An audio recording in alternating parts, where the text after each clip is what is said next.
Për herë të parë në 60 vjet, Florida ekzekuton me vdekje 2 të burgosur në një ditë. Florida është shteti i parë amerikan që në gati 6 dekada që kreu 2 ekzekutime brenda një dite të vetme të martën, ku i fundit ishte një burr 80 vjeçar i cili ishte i burgosur i dytë më i moshuar që i ka marrë një injeksion vdekjeprurës në historinë moderne të Shtetit Bashkuara.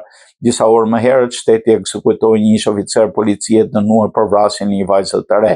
Guvernatori republikan Ron DeSantis e ka bërë nomën e ekzekutimeve të Floridës më ngarkuar në vend në fund të mandatit të tij të fundit, duke thënë se shumë familje kanë pritur shumë gjatë për të parë drejtësinë të vihet në vend. Injeksionet vdekjeprurëse të kryer në disa orë diferencë.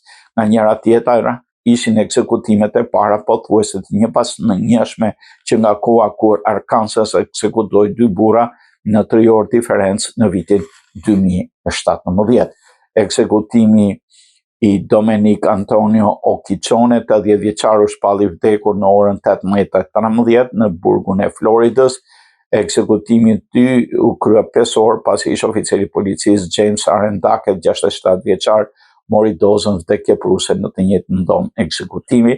Pas ekzekutimit të afërmit e vajzës folën për dekada të tëra vuajtje, shprita pothuajse 40 vjet të shija të vdekur, tha nëna e viktimës. Ky njeri përfitoi nga uniforma dhe autoriteti i tij si oficer policie. Florida kryeson listën me 12 ekzekutime deri tani në 2026.